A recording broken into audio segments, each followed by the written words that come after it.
New ইয়র্কের Jackson Heights থেকে আপনাদের সঙ্গে আছে আমি খালেদ মুহিউদ্দিন। সংস্কার নিয়ে আলোচনা এখনো চলছে, কারণ সংস্কার এখনো রয়েছে, আলোচনা পড়বেই। তবে দাবি দাওয়া নিয়ে উত্তাল হয়ে আছে, মাঝে মাঝে উত্তাপ ছড়াচ্ছে রাজপথ, মাঝে মাঝে উত্তালও হচ্ছে।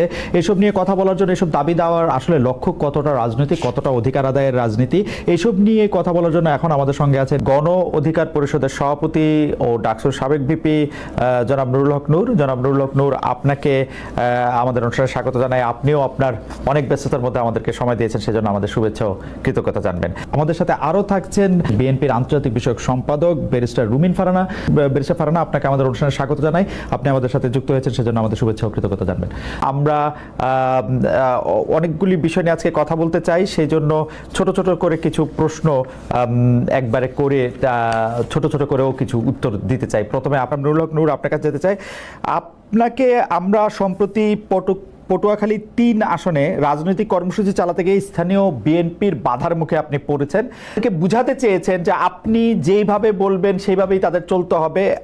এইরকমটা কেন? আসলে বিএনপির উপরে আপনি দায় দিয়েছেন, বিএনপির লোকজনের সাথে বা বিরুদ্ধে আপনি কথা বলেছেন, এবং আপনার মতো করে আপনি এটা পরিচালিত করতে চেয়েছেন, সেটা কেন? মানে ইজ ইট লাইক জনাব নুরুল হক নূর? বিএনপির একজন স্থায়ী কমিটির সদস্যকে জানিয়েছিলাম যে এলাকায় এই পরিস্থিতি ঘটবে এবং হতাহতের পরিস্থিতি ঘটতে পারে, কাজেই আপনারা তাকে থামান। আমি আমার এলাকায় প্রোগ্রাম করতে পারবো না। আওয়ামী লীগ আমলেও তো আমাকে এইভাবে বাধা দেয়নি। এমনকি ওই দিন সন্ধ্যায় চর বিশ্বাস, আমার নিজের ইউনিয়ন, সেখানে বাজারের পাশাপাশি দুটো মিটিং হচ্ছিল, বিএনপির একটা মিটিং, আমাদের দলের একটা মিটিং। সেখানে চেয়ার সরাসরি হয়েছে, হাতাহাতি হয়েছে। সেইটি একটা মিথ্যা বিভ্রান্তি ছড়িয়েছে যে বিএনপির অফিসে গণ অধিকার পরিষদের লোকেরা ভাঙচুর করেছে। এই অভিযোগ তুলে গলাচিপা 10 মিনিট 2 উপজেলায় আমার 17টি অফিস ভাঙচুর করেছে, রামদা দিয়ে কুপিয়েছে, ব্যানার, ফেস্টুন, পোস্টার গুলো ছেড়েছে। আমি বিএনপির শীর্ষ নেতাদেরকে বলেছি আপনারা একটা নিরপেক্ষ তদন্ত করুন, কিন্তু দুঃখজনক এই গত কয়েকদিনও এখন পর্যন্ত একটা তদন্ত আমি দেখি নাই। আপনার কাছে কি কিঞ্চিত মনে হয় জনাব নুরুল হক নূর, আপনার কাছে কি কিঞ্চিত মনে হয় যে আপনার প্রতি যে বিএনপির ভালোবাসা সেটা একটু কমেছে? হ্যাঁ, হতে পারে। কারণ ধরেন বিএনপি আওয়ামী লীগের মতো বড় দলগুলোতে আওয়ামী লীগের সময় দেখেছেন না, একদিকে নৌকা একজনকে দিয়েছে, আবার স্বতন্ত্র আরেকজনকে ডামি ক্যান্ডিডেট দাঁড় করিয়ে দিয়েছে যে তুমি যদি জয়লাভ করে আসতে পারো তাহলে ঘরের ছেলে আমরা ওয়েলকাম। এখন একদিকে হ্যাঁ রাজনৈতিক মিত্রতার জায়গা থেকে হয়তো বিএনপি আমাকে এই আসনে তারা সহযোগিতা করার কথা বলেছে, আবার দিকে তাদের দলীয় ক্যান্ডিডেটও মাঠে নামিয়ে আমাকে একটা বেইজ্জতি করার জন্য, লাঞ্ছিত করার জন্য বা হামলা মামলা করার একটা পরিবেশ তৈরি করেছে। এবং আমি যতদূর জানি এটা একটা লোকাল এখানে বড় ধরনের একটা গ্রুপ এবং কেন্দ্রীয় কেউ তাকে সাপোর্ট দিচ্ছে। তো এবং এটা বিএনপির, আমি এইটুকু বলবো, টপ লিডার থেকে শুরু করে সবাই জানে। তো গত বছরের সেপ্টেম্বর থেকে এই পরিস্থিতি চলছে, সেহেতু তারা তো কোনো পদক্ষেপ নেয় নাই, তাহলে তো অবশ্যই এটা বোঝাচ্ছে যে বিএনপির কোনো অংশের সিগন্যাল ওইদিকে আছে, এটা তো বাস্তব।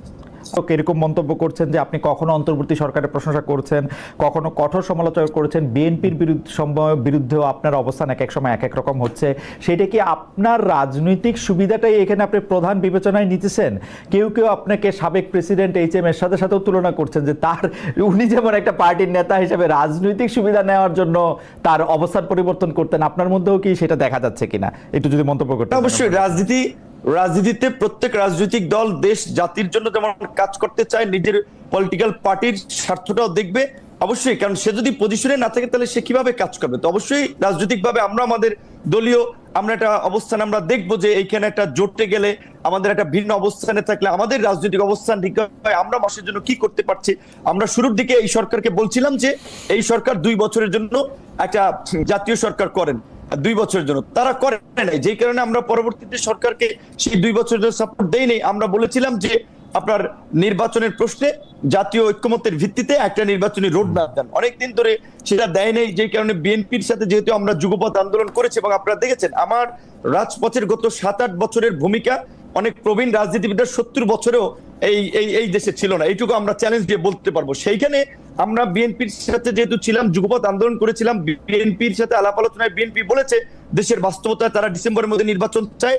আমরা আমাদের দলীয় পজিশন ছেড়ে বিএনপির পজিশন নিয়ে আমরা ডিসেম্বরে নির্বাচনের জন্য সরকারের চাপ তৈরি করেছি।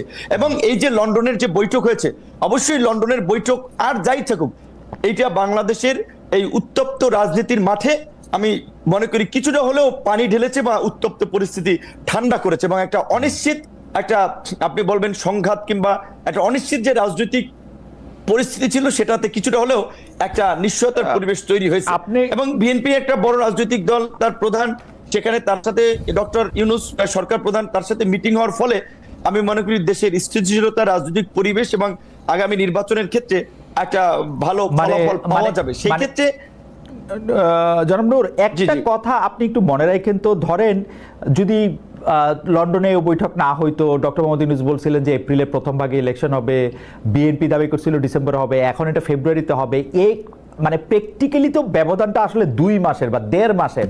এই 2 মাস বা 1.5 মাসের একটা সময়ের ব্যবধানের জন্য এত বড় উত্তপ্ত পরিস্থিতি সৃষ্টি হইতে হবে, সেইটাও বা কেন মনে হয়েছে? 10 মিনিট একটা ফুটবল খেলায় আমি অতিথি হিসেবে গিয়েছিলাম, সেই খেলার মঞ্চ আগের রাতে ভেঙে দিয়েছেন। আমি সেটি বিএনপির স্থায়ী কমিটির 2 জন হওয়ার পরেই আমার বেশ কয়েকজন লোকজনকে আমি স্পটে থাকা অবস্থায় হামলা করেছে। এবং সেদিন যে আপনারা ঘটনাটি সোশ্যাল মিডিয়াতে দেখেছিলেন, আমি গিয়েছিলাম, বিএনপিরই সাবেক এক নেতা, তিনি মৃত্যুবরণ করেছেন, শেষে আমার সাথে কাজ করেছেন, তো তার একটা স্মরণ সভায়, সেই স্মরণ সভা থেকে ফেরার পথে সেখানে প্রায় আপনার 3 কিলোমিটার রাস্তায় মাঝখানে কিছু বাজার আছে, বাজারে জনাব হাসান মামুনের সমর্থিত লোকেরা রাস্তায় গাছ ফেলে রামদা, বগি, চাপাতি, অস্ত্র সহ অবস্থান নিয়েছেন যে তারা এখানে গিলে আমাকে হত্যা করবেন বা আমার লোকজনের উপরে অ্যাটাক চালাবেন।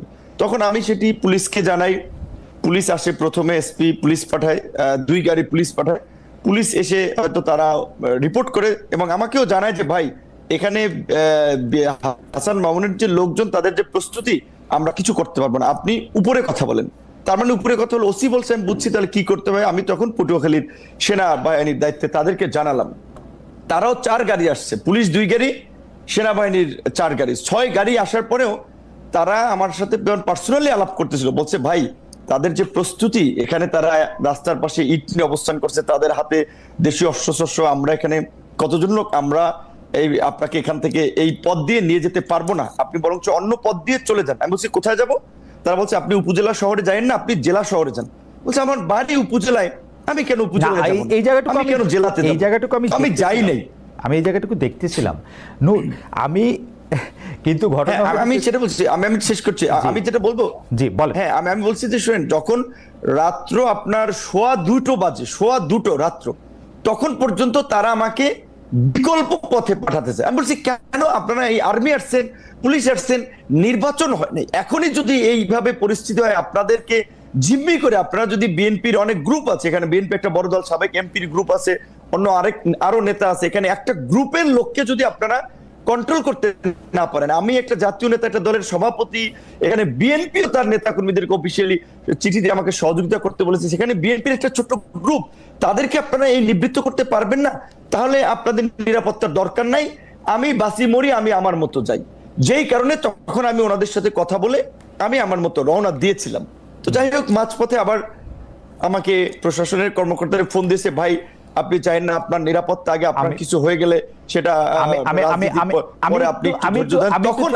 আমি একটু ছোট করে বলি নূর, এইটা তো আপনি জাতীয় নেতা, আপনি একটা জায়গায় যাইতে চাইতেছেন, আপনি প্রশাসন এবং আইন শৃঙ্খলা বাহিনী সাহায্য চাইছেন, প্রশাসন এবং আইন শৃঙ্খলা বাহিনী সাহায্য, ওরা এসে দেখছে যে অনেকগুলি এখানে লোক সমাগম আসে এবং তারা যদি আপনাকে সেখানে এসকর্ট করে নিয়ে যাইতে হইতো বা তারা আপনার সঙ্গে যাইতে হইতো, তাহলে হয়তো অনেক হানাহানি, হতাহতের ঘটনা ঘটতে পারতো। সেইটা এড়ানোর জন্য তারা আপনাকে খুবই বিনীতভাবে অনুরোধ করছে যে আপনি ঘুরে এই রুটটা আপনি এই মুহূর্তে ব্যবহার করেন না। এইটা আপনি তখন আমাকে জেলা, উপজেলা শহর থেকে ছেড়ে জেলা যেতে বলছে, হ্যাঁ, উপজেলা থেকে ওই পথটা ব্যবহার করতে না বলছে, ওই পথটা আমি কেন পালিয়ে যাব? ওই পথটা ব্যবহার করতে, আমার উপজেলা শহর থেকে আমি পালিয়ে জেলায় যাব? আপনার কাছে কি মনে হয়, আপনি আর্মি পুলিশের কাছে, জনাব নূর, আপনি কি আর্মি বা পুলিশের কাছে এই দাবি জানাতে চেয়েছিলেন যে আপনি ওইখান দিয়েই যাবেন এবং দরকার হলে 10টা 20টা 50টা গুলি করে মেরে তারপরেও যাবেন, মানে এই গত সরকারের আমলে হাসিনা সরকার যা করেছে? না, এখানে তো মারামারির তো কোনো কেস হয় না। ওনারা যদি জাস্ট সিম্পল ভাবে যদি ওদের সাথে কথা বলে বলতো যে এখানে তারা যাবে, আপনারা এখানে পথটা ছেড়ে দেন, কারণ আমার তো রোধ করার তাদের অধিকার নাই। একজন, আপনি সন্ত্রাসীর কাছে পরাজয় বরণ করবেন, তারা আপনার রাস্তাঘাট অবরোধ করে কেন? আমি কি কাউকে মার্ডার করেছি? আমি কি সেখানে চাঁদাবাজি করতে গেছি? আমি একটা রাজনৈতিক কর্মসূচিতে গেছি, সেখানে কেন তারা আমাকে অবরোধ করবে? এটাই তো তাদের অপরাধ। আপনার কাছে কি মনে হয়েছে তারা কেন কথা বলে তাদেরকে রাস্তা থেকে সরিয়ে দেন নাই? প্রশ্নে। এখানে আমি যতদূর জানতে পেরেছি তারা বলেছে ডিসি সাহেবের অনুমতি নাই। যেটা আমি বলছিলাম, এখানে জনাব হাসান মামুন ছাত্র দলের নেতা ছিলেন, ডিসি হচ্ছে তার কর্মী ছিলেন বোধহয়, এবং জনাব হাসান মামুনের ওয়াইফ একজন ডিসি, তিনি বগুড়াতে বর্তমানে ডিসি আছেন। তো তাদের কলিগ, সেই সুবাদে ডিসি সাহেব, আমি এর আগেও গত ঈদের সময় আমি এটা এই তার মানে কমিটির হচ্ছে যারা কাজ যে- করে তাদেরকে অভিযোগ করেছিলাম। আমি সার্কিট হাউসে ছিলাম, আমি একটু বলি, আমি সার্কিট হাউসে ছিলাম, আমার রুমের কথোপকথন গোপনে ভিডিও করে ডিসি হাসান মামুনের কাছে পাঠিয়েছি। ডিসি সাহেব অনুমতি না দেওয়ায় পুলিশ ওখান থেকে আমাকে, তারা উপজেলা শহর থেকে ছেড়ে আমাকে জেলা শহরে চলে যেতে এটা তো- বলছে, যে এলাকায় তখন একটা বার্তা ছড়াবে যে বিপিনুর পালিয়ে গিয়েছে বা হাসান মামুনের কর্মীদের তোপের মুখে এলাকায় থাকতে পারেনি। এটা তো- আমি এটা তো করতে পারি না, আমার একটা ব্যক্তিগত রাজনৈতিক অবস্থান আছে না। রাইট, এটা তো ভয়ঙ্কর অভিযোগ। মানে আপনি কি মনে করেন যে একজন একজন হ্যাঁ। একজন একজন মানে বর্তমানে যিনি চেয়ারে বসে আছেন, কর্মরত জেলা প্রশাসক, আপনাকে সার্কিট হাউসের রুমে আপনার অজান্তে ভিডিও করে সেটি আবার আরেকজন রাজনীতিবিদের কাছে দিয়েছেন, এই অভিযোগ আপনি করছেন, তো ভয়াবহ অভিযোগ। কিন্তু আমার প্রশ্ন হচ্ছে যে আপনি কি এখনো মনে করেন যে এটা শুনেন, রেজওয়ানা আপনি আসিফ নজরুল স্যার, উপদেষ্টা আসিফ নজরুল, রেজওয়ানা, সালেউদ্দিন সাহেব, 3 উপদেষ্টা, জনপ্রশাসক মোখলেস সাহেবকে আমি গত ঈদে, ক্যাবিনেট সেক্রেটারিকে, সবাইকে আমি অবহিত করেছি বিষয়টি। এবং এই ডিসির মূলত আশকারাতেই তারা আমাকে এলাকায় একটা অপদস্থ করতে চেয়েছে, রাজনৈতিকভাবে আমাকে পরাজিত করতে চেয়েছে, মানুষের কাছে ছোট করতে চেয়েছে, এবং এর সাথে ডিসির একটা ইনভলভমেন্ট আছে, যেই কারণে তখন আমি প্রশাসনের আরো উপরে কথা বলেছি যে আমাকে যেন এইখান থেকে যাওয়ার একটা ব্যবস্থা করে দেয়। আমি কেন আমার উপজেলা শহর ছেড়ে আমি জেলা, আমি বুঝতে পারছি। তার মানে কি এই যে এই পাওয়ার গেমটা চলতেছে, আপনি কি মনে করেন যে হাসান মামুন সাহেব যার বিরুদ্ধে আপনি অভিযোগ করছেন, উনি কি বিএনপির হয়ে পাওয়ার প্র্যাকটিস করছেন, নাকি উনার নিজস্ব যোগাযোগের মাধ্যমে, উনার স্ত্রীর কথা বললেন, অন্য যোগাযোগের কথা বললেন, এটা কি বিএনপির কে আপনি অ্যাকিউজ করছেন? এখন যেহেতু যেহেতু যেহেতু ধরেন, এটা আপনি জানেন, বিএনপি আওয়ামী লীগের মতো দলগুলোতে পদে থাকলে নেতার পিছিয়ে মৌমাছির চাকের মতো লোক থাকে, পদে না থাকলে 5 জন লোক তার পিছনে হাঁটে না। তো তিনি যে কেন্দ্রীয় নির্বাহী কমিটির সদস্য, সেই সুবাদে তিনি মনোনয়ন চান, এলাকায় একটা গ্রুপ তার পক্ষে আছে, তো স্বাভাবিকভাবে তিনি তার রাজনৈতিক পদবি ব্যবহার করে। এবং আমি আপনাকে এইটুকু বলি, এই ঘটনা ঘটবে এটা আমি যখন জানতে পারি, আমি দুপুরবেলা, আমি আপনার এখানে নাম না বললাম, কামরুল হক নূর, আমরা আপনার কাছে পরে আয়শা একবারে শুনি এই ব্যাপারটা নিয়ে। আপনি আপনার মন্তব্য করেছেন আসলে কেন এটা হয়েছে। আমি অন্য একটা জায়গা থেকে একটা ব্যাপার আপনার দৃষ্টি করতে চাই। আপনি নিশ্চয়ই দেখেছেন যে এরকম কথাও হয়েছে যে লন্ডনে ডক্টর ইউনূস এবং জনাব তারেক রহমানের মধ্যে যে বৈঠক হয়েছে, এর একটা বড় কারণ হচ্ছে এই সরকারের নানা ব্যর্থতা, আমি বলবো না, কনফ্লিক্ট অফ ইন্টারেস্টের জায়গা থেকে সরকার অনেক কিছু করেছে যেটা আসলে সে পরে তার এটার একটা কনসিকুয়েন্স সামনে আসতে পারে, সেইটার থেকে তাকে দায় মুক্তি দেওয়ার জন্য নাকি একটা আলোচনা হয়েছে। কেউ কেউ যখন আবার এই কথাটা সামনে আসছে যে ডক্টর মোহাম্মদ ইউনূসকে কাজে লাগাতে চায় বিএনপি সরকার যদি তারা ক্ষমতায় আসে, কেউ কেউ বলতেছেন যে ডক্টর ইউনূসকে বিএনপি রাষ্ট্রপতি করার ব্যাপারটাও চিন্তা ভাবনা করতেছে। এই ব্যাপারে আসলে আপনি কি বলেন? আসলে কি ওরকম কোনো দায় মুক্তি দরকার ছিল ডক্টর মোহাম্মদ ইউনূসের?